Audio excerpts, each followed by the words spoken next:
नमस्कार, प्रसारण news network में आपका स्वागत है। चलिए बढ़ते हैं मुख्य खबर की ओर।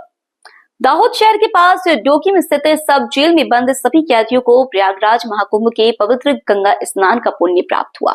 सनातन संस्कृति में आस्था बढ़ाने और कैदियों के मानसिक स्तर पर आध्यात्मिक व सकारात्मक विचारों के विकास हेतु दाहोद सब जेल के 209 कैदियों और जेल स्टाफ को प्रयागराज से लाए गए गंगा जल से भरे कलश और प्रसाद के रूप में केले, साकिया और ममरा वितरित किए गए।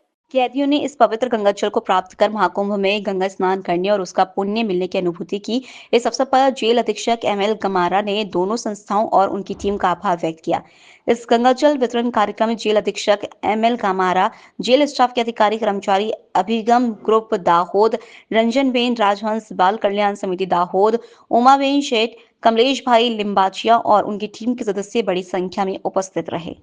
गुजरात में चर्चित नकली एनए घोटाले में नए खुलासे हो रहे हैं। हाल ही में मास्टरमाइंड के सरेंडर के बाद जांच में चौंकाने वाले तथ्य सामने आए, जिससे पहले से जेल में बंद 4 आरोपियों को ट्रांसफर वारंट के तहत एक अन्य मामले में गिरफ्तार किया गया है। दाहोद में जमीन एनए के फर्जी आदेश घोटाले में कुल 112 सर्वे नंबरों पर संदिग्ध आदेशों के कारण 70 से अधिक आरोपियों के खिलाफ पुलिस शिकायतें दर्ज की गई हैं। लगभग 8 महीने पहले इस घोटाले का खुलासा हुआ था और तब से पुलिस व राजस्व विभाग की समांतर जांच जारी है।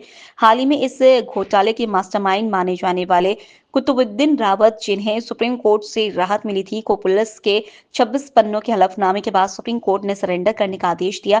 वो फिलहाल रिमांड पर हैं। इसी दौरान चल रही गहन जांच में यह खुलासा हुआ कि इस घोटाले में पहले से जेल में बंद शैशव पारेख, अदनान वोरा और सिटी सर्वे विभाग के कर्मचारी डीके परमार व राहुल चावड़ा को ट्रांसफर वारंट के जरिए एक और अपराध में गिरफ्तार किया गया। पुलिस के अनुसार शेषा पारिक और अदनान वोरा जमीन मालिकों से कृषि भूमि को गैर कृषि करवाने का काम लेते थे। ये दोनों आरोपी पूरी जिम्मेदारी लेते हुए फर्जी एनए आदेश जारी करने में तैयार करने में मदद करते थे। वहीं डीके परमार और राहुल चावड़ा, जो सिटी सर्वे विभाग में कार्यरत थे, बिना कानूनी प्रक्रिया का पालन किए गलत एंट्री कर लेते थे। इन चारों पर अब एक और अपराध दर्ज होने के कारण उन्हें दोबारा रिमांड में लिया जाएगा। सुप्रीम कोर्ट और हाई कोर्ट की शर्तों के तहत कुछ आरोपियों को जमानत मिली थी, लेकिन अब इन चारों को जल्द जमानत मिलना मुश्किल माना जा रहा है।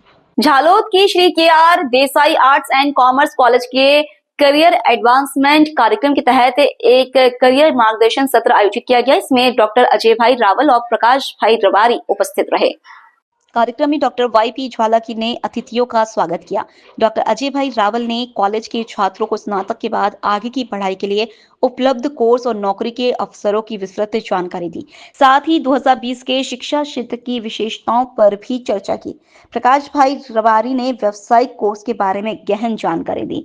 इस कार्यक्रम में कॉलेज के छात्रों ने बड़ी संख्या में भाग लिया और मार्गदर्शन प्राप्त किया। कार्यक्रम का संचालन डॉक्टर वाईपी ज्वाला ने किया।